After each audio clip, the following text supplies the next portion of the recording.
Hello， 大家好，殷慶月 Johnson， 今日係2025年4月9號。關於美國發動嘅貿易戰、關稅戰呢，今朝又有新嘅進展啦。美國決定對中國部分嘅商品呢會徵收104% 嘅關稅。呢個消息出咗之後對金融市場當然有一個比較大嘅影響啦。大家比較關心嘅恒生指數方面，繼之前大跌咗3000點之後，今日收市就緊守喺2萬點。其實恒指今日就低開632點，報19494點，最多嘅時候跌多過800點㗎。不過其後就傳出中央最快喺今日開會商討救市嘅措施，令到恒指反彈，收市嘅時候就報20264點，升咗136點，收復咗2萬大關。大市成交係4123億。上證等等其實都冇乜特別大嘅起色啦。雖然國家隊咧就會入市去撐住港股深圳同上海嘅股市啦，但係長期撐落去都唔係辦法㗎。傳媒亦都報道，特朗普4月8日再次出招，繼取消中國同埋香港小額包裹關稅豁免之後，相關嘅關稅咧將會翻3倍，從貨值嘅30% 增加到90%。即係$75，大約就582港元㗎。5月2號就生效，6月1號之後或者會升到$150。美國之前係講過嘅，4月8號如果中國唔撤銷佢哋對美國貨品徵收34%嘅關稅一個反制嘅話咧，佢哋會額外再增加中國嘅關稅50%。就美國政府今日開始對中國嘅進口商品課徵104%嘅關稅。國家外交部嘅發言人林劍咧就回應啦，中國人民嘅正當發展權益不容剝奪，中國嘅主權、安全、發展利益不容侵犯。中方將會採取堅決有力嘅措施，維護自身嘅正當權益。林劍亦都講，美方仍在對中國濫施關稅，一味極限施壓，對這種霸道霸凌嘅行徑，中方堅決反對，絕不接受。美方如果真係想通過對話談判解決問題，就應該拿出平等、尊重、互惠嘅態度。如果美方置兩國同埋國際社會嘅利益於不顧，執意要打關稅戰、貿易戰，中方必將奉陪到底。而中國國務院喺今日傍晚時分就公布咗對等嘅反制措施，對所有美國進口嘅貨品額外徵收多50%嘅關稅。而美國尋日嘅股市咧就稍為就穩定咗啲㗎啦。但係亞洲嘅股市咧依然係冇乜大嘅起色，而美國嘅民眾咧亦都係相當之醒目喎，因為對等關稅咧就嚟實施啦，現在咧已經有瘋狂咁樣走去買嘢啦，囤積一啲物品啦，因為驚關稅一嚟到咧啲嘢加價啦，包括一啲電子產品衛生用品或者相關嘅所有嘅嘢都係要囤積起嚟。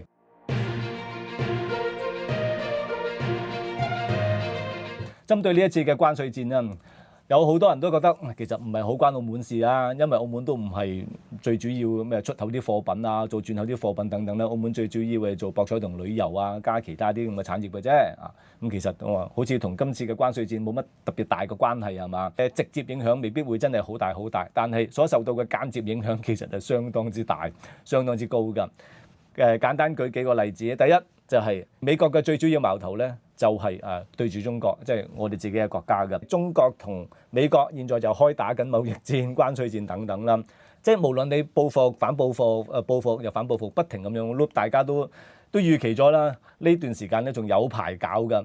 一般預計3到半年之內咧仲係有排喐，而我就覺得唔會係3到半年咁短咯。起碼喺特朗普呢4年嘅任期入邊咧，都係反反覆覆。即係話同美國之間嗰種咁嘅打打鬧鬧談下傾下，跟住又鬧翻，又報復又反報復等等，我覺得未來呢幾年入邊咧會不停咁樣去 loop 嘅，因為特朗普嘅人就係咁樣嘅，佢要贏到底，完全係贏晒，咁好難同人去傾嘅，係嘛？咁所以咁我覺得佢係不停咁反反覆覆，而特朗普亦都係一個反覆無常嘅人啦，佢可能因為衡量到一啲嘢，突然之間。佢又覺得好似唔係好妥喎，可能會有啲轉變嘅，叫價太高又發覺自己又俾人揾咗笨，又話發覺自己又可能係有啲問題，咁等等可能又會變，所以未來嗰4年，我覺得都會係一個反覆無常嘅狀態之下嘅，係我指嘅係環球經濟金融等等嘅話，喺呢個狀態之下咧，對環球個經濟一定會好大嘅影響啦。現在去評估嗰個整體嗰個形勢咧，都係比較艱難啦。但係一樣嘢就可以肯定嘅就係環球嘅貿易將會有一個比較顯著嘅下降，特別係對啲出口大國、依賴出口嘅經濟體嚟講咧，個影響更加之大啦。而我哋國家中國咧就係其中一個啦。美國嘅經濟一定會有影響，因為呢個係七傷拳啦。對中國嘅經濟、對歐盟或者對其他國家地區嘅話，都一定係有影響嘅。而澳門最主要係靠中國內地旅客或者係香港客㗎嘛，香港嘅股市如此，樓市係如此，對澳門嘅影響就肯定係會有啦。無論對澳門嘅博彩、旅遊、零售嘅影響，亦都係相當之大啦。呢個係其一啦，其二嘅就係人民幣嘅匯價啦。喂，今朝美國有所行動啦，離岸人民幣嘅匯價咧就創咗2010年開啓離岸人民幣兌換以嚟咧嘅最低水平，曾經跌至7.4275兌1美元嘅水平，較上一日咧係跌超過咗1%㗎。而在岸嘅人民幣匯價咧，亦都係創咗2023年9月以嚟嘅新低，一度咧係去到7.34呢個水平㗎。人民幣嘅匯價現在都係偏軟一啲嘅喎，未來都可能會繼續咁偏軟嘅。澳門元就同港元掛鈎，港元啊同美元掛鈎，即係話澳門元咧就間接同美元掛鈎嘅。如果人民幣繼續咁走軟嘅話，咁即係澳門元繼續高水啦，高水嘅話一定會影響內地旅客過嚟澳門消費嘅意欲啦，咁呢點過去都講咗 N 次嘅啦。第三點就係財政儲備嘅投資，過去我都講過嘅，特區政府近呢幾年咧，嗰個財政儲備投資咧嘅表現咧比以前就好咗好多啦。舊年嘅盈利咧有5.3%嘅回報率啦，大概係賺咗300億啦。呢個對澳門嗰個特區政府庫房、對特區政府嗰個使費嚟講咧，亦都相當之重要嘅。但係因為今次嘅關稅戰、貿易戰咧，會引起環球股票市場好大嘅動盪啦，金股匯其實都受到好大嘅影響啦。咁澳門嘅財政儲備投資又豈能獨善其身呢？因為投資最緊要係穩定啊嘛，但係依家嗰個股市或者金股匯咧發來發去，不穩定性咁高嘅話，咁其實澳門財政儲備嘅投資都好難咧係唔受到大嘅影響㗎。面對相關咁不確定嘅狀況，唔知澳門特區政府又有啲乜嘢應對嘅措施呢？係咪淨係一句賭收不似預期，要量入為出就可以解決問題呢？4月14號，新一屆嘅特區政府就會發表上任以嚟嘅首份施政報告，唔知當中有冇社會最需要嘅答案呢？大家就拭目以待啦。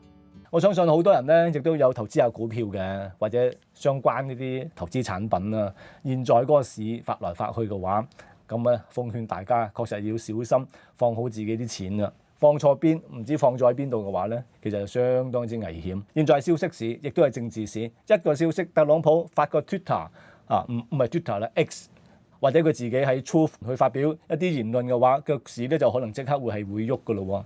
一喐嘅話，其實睇唔切嘅都幾危險嘅。所以你話貿易戰、關稅戰似乎唔關澳門事，咁其實梗係唔係啦。其實有好關澳門事嘅，可能我依家所講嘅嘢，隔1個鐘頭之後就可能會變晒㗎啦，或者隔半日，聽日就可能完全唔同晒㗎啦。所以如果大家係有投資開嘅，或者係有做下生意啊，或者相關嘅嘢咧，確實就要留意事態嘅進一步發展啦。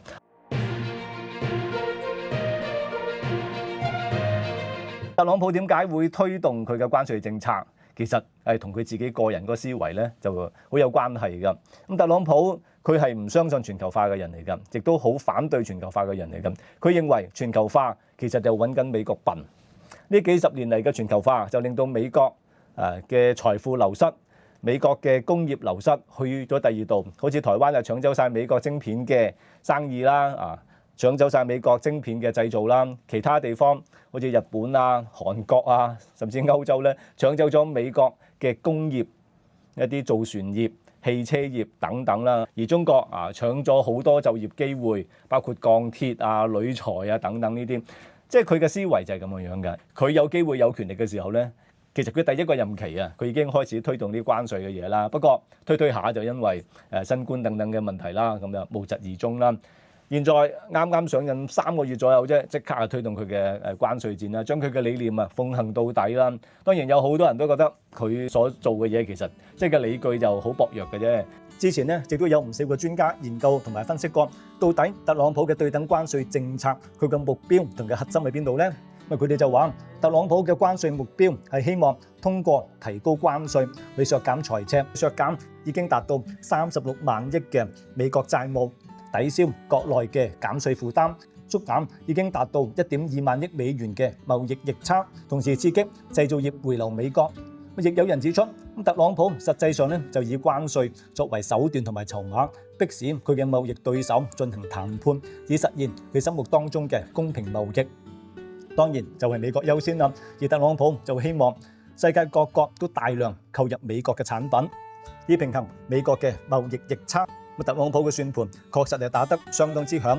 如果全世界各個國家同地區都聽佢講或者係屈服嘅話，但事實就並非如此㗎。每一個國家都有自己嘅國策，都有自己嘅行動。而根據美國傳媒嘅報道，就連特朗普嘅老友同埋最大金主馬斯克，亦都唔反對特朗普嘅關稅措施。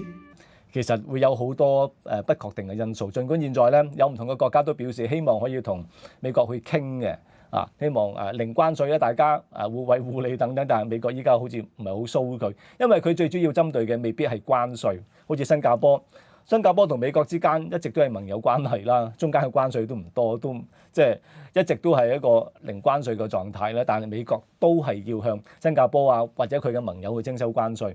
其實美國同歐盟之間嘅關稅都好少嘅啫，其實大家都基本上係對等。點解佢仲要去徵收關稅呢？關鍵嘅唔係關稅，唔係對方收美國進口貨品嘅關稅，而係嗰個貿易逆差。咁特朗普希望通過關稅去逼啲國家同佢傾啊嘛，跟住去減低嗰個貿易逆差啊嘛。咁事實上咁呢樣嘢就即係好難去講嘅，咁短嘅時間之內都好難去解釋啦。但係特朗普嘅心思確實係如此㗎。因為特朗普美國關稅對晒全世界，每一個國家地區所採取嘅措施所採取嘅應對都係唔同嘅。有啲就可能係跪低，有啲就可能同特朗普去傾去求和，就希望有個解決辦法。有啲就對着幹。所以現在去評估嗰個整體嗰個形勢咧，都係比較艱難啦。但係一樣嘢就可以肯定嘅就係環球嘅貿易將會有一個比較顯著嘅下降。好多經濟學家或者有好多華爾街嘅大鱷頭控等等，近呢幾日咧已經不停咁樣去發聲㗎啦，都係批評特朗普咧採取呢種咁樣嘅極端措施啦。佢哋都驚緊或者預測嘅就係美國會唔會好似1930年代咁出現大蕭條咧，繼而令到環球嘅經濟受到一個重挫咧。因為1930年代美國總統胡佛咧，亦都係推出類似嘅政策㗎，向全球嘅國家咧徵收關稅啦，實行呢個保護主義。結果美國嘅經濟咧就一落千丈啦。咁呢啲已經係歷史啦。咁呢樣嘢點樣講咧？機會都越嚟越高㗎噃。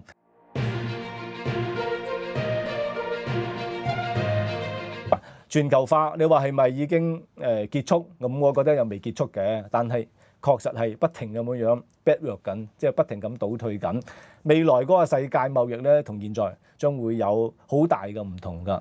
現在最主要嘅商品可能都係瞄住美國，因為美國係全球最大嘅消費市場啊嘛。好多出口主導嘅國家，其實佢嘅目標或者佢嘅最主要市場都係美國。咁現在美國咧築起咗一個圍牆啦，有冇另外一個國家可以消化得晒各國嘅出口商品呢？我覺得短時間之內咧係好難嘅。而除咗美國之外，唔同嘅經濟體會唔會商量得到一個比較好啲嘅貿易協議咧？大家聯合埋一齊嚟對抗美國咧？咁我覺得都唔係一件容易嘅事啦。講又容易嘅，但係實際要做嘅話，其實相當之困難，因為每一個國家嘅利益唔同，每一個國家嘅經濟狀況唔同，每一個國家同美國之間嘅關係亦都係唔同。